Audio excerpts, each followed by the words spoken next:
রাতের আকাশ তখন হঠাৎ কেঁপে উঠল একটার পর একটা বিস্ফোরণ। কিন্তু এই বিস্ফোরণ ঘটছে সীমান্তের ওপারে, বাংলাদেশের ভেতরে নয়। তাহলে কেন টেকনাফের মানুষ ঘরবাড়ি ছেড়ে রাস্তায় নেমে এলেন? কেন শিশু আর বৃদ্ধারা আতঙ্কে কাঁপতে শুরু করলেন এমন একটা হামলায়, যা আসলে অন্য একটা দেশের ভেতরে ঘটছে? এর উত্তর লুকিয়ে আছে একটা নদীর দূরত্বে, নাফ নদী, যার এক পাশে বাংলাদেশ, অন্য পাশে চলছে মিয়ানমার। আজকের এই ভিডিওতে আপনি জানবেন ঠিক কি ঘটেছে রাখাইনে, কেন এই হামলা হঠাৎ আবার শুরু হলো, এর প্রভাব বাংলাদেশ সীমান্তে কতটা পড়ছে এবং আগামী দিনে এই সংঘাত আমাদের জন্য কি বার্তা বহন করছে। চলুন শুরু করা যাক একদম গোড়া থেকে।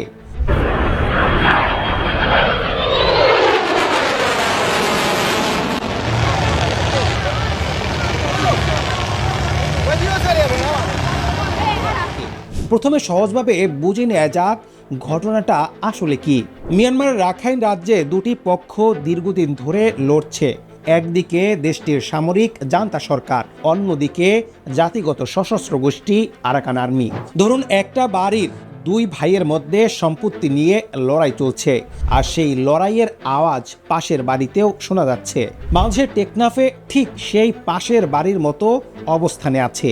গত 2023 সালের শেষ দিকে শুরু হওয়া সংঘাতের পর ধাপে ধাপে রাখাইন রাজ্যের মংডু, বুথিডং, রাথেডং সহ বিস্তীর্ণ এলাকা আরাকান আর্মির নিয়ন্ত্রণে চলে যায়।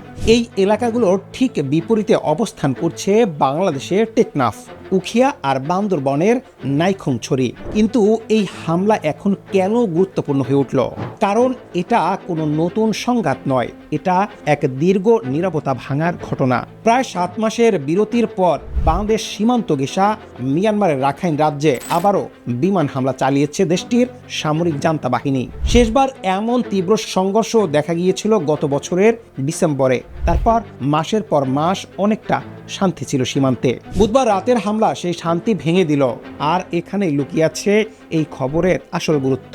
কারণ দীর্ঘ বিরতির পর হঠাৎ হামলা মানেই নতুন করে অস্থিতিশীলতা, নতুন করে শরণার্থী চাপের আশঙ্কা। এবার আসা যাক বিস্তারিত বিশ্লেষণে। মিয়ানমারের রাখাইন রাজ্যের মংডু টাউনশিপে ক্ষমতাসীন জান্তা বাহিনীর সঙ্গে আরাকান আর্মির লড়াই এখন চরম আকার ধারণ করেছে। সীমান্ত সূত্র বলছে, রাখাইনের বর্তমান রাজধানী সিত্তে থেকে জান্তা বাহিনীর যুদ্ধ বিমানগুলো উড়ে গিয়ে প্রায় 90 কিলোমিটার দূরে মংডু এলাকায় আরাকান আর্মির ঘাঁটি লক্ষ্য করে হামলা চালিয়ে আবার ফিরে যাচ্ছে। বুধবার রাতে ঠিক কতটা তীব্র ছিল এই হামলা? রাত 9:15 থেকে 11:15 পর্যন্ত টানা 2 ঘন্টার অভিযানে দুটি যুদ্ধ বিমান থেকে অন্তত 27 বার বোমাবর্ষণ চালানো হয়েছে। ভাবুন তো, একটানা 2 ঘন্টা 27 বার বোমা হামলা। এই তীব্রতা এতটাই বেশি ছিল যে নাফ নদীর এপারে বাংলাদেশের অভ্যন্তরে সাধারণ মানুষের ঘরবাড়ি পর্যন্ত কেঁপে উঠেছে। অর্থাৎ একটা যুদ্ধ যা কাগজে কলমে অন্য দেশের অভ্যন্তরীণ বিষয়, তার কম্পন এসে সরাসরি বাংলাদেশের মাটি স্পর্শ করছে। এই হামলার প্রভাব আর প্রতিক্রিয়া এখন সীমান্তের দুই পাশেই স্পষ্ট।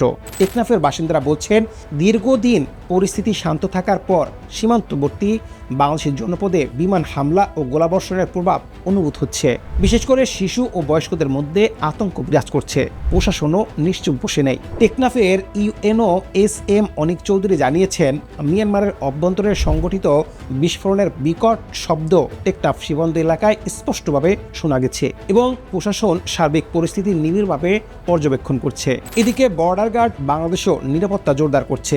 সম্ভাব্য রোহিঙ্গা অনুপ্রবেশ ও সীমান্ত পথে চোরাচালান ঠেকাতে স্থল ও নৌটহল বাড়ানোর পাশাপাশি ড্রোনের মাধ্যমে সার্বক্ষণিক নজরদারি চালানো হচ্ছে। জান্তা বাহিনী এই হামলাকে সামরিক কৌশল বলে দাবি করলেও বাস্তবতা ভিন্ন কথা বলছে। কারণ যুদ্ধক্ষেত্রে বর্তমানে ভারসাম্য অনেকটাই আরাকান আর্মির পক্ষে।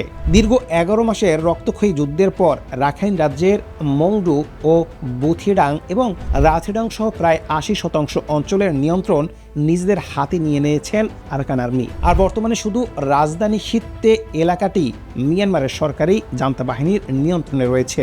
অর্থাৎ স্থলে হেরে যাওয়া জান্তা বাহিনী এখন আকাশপথে হামলা চালিয়ে নিজেদের অবস্থা ধরে রাখার চেষ্টা করছে। এটাই তাদের শেষ হাতিয়ার। আর এই একই কৌশলের বলি হচ্ছে সাধারণ মানুষ। এর আগেও এমন হামলায় ভয়াবহ প্রাণহানি দেখা গেছে। এবছরের ফেব্রুয়ারিতে রাখাইনের এক গ্রামের বাজারে জান্তা বাহিনীর বিমান হামলায় অন্তত 17 জন নিহত হয়েছিলেন, যাদের অধিকাংশই ছিলেন বেসামরিক নাগরিক। তাহলে এই পুরো সংঘাতে বাংলাদেশের অবস্থান ঠিক কোথায়? উখিয়ার টেকনাফ আসনের সংসদ সদস্য শাহজাহান চৌধুরী স্পষ্ট করে বলেছেন, এটি মিয়ানমারের অভ্যন্তরীণ বিষয় উল্লেখ করে তিনি সীমান্তবর্তী জেলেদের সতর্ক থাকার আহ্বান জানিয়েছেন।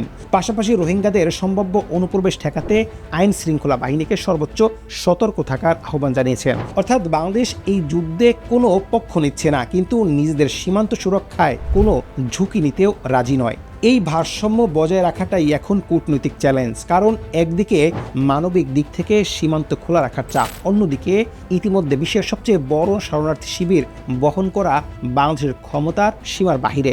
এই দুইয়ের মাঝখানে দাঁড়িয়ে আছে এখন ঢাকা। সবশেষে আসা যাক ভবিষ্যতের প্রশ্নে।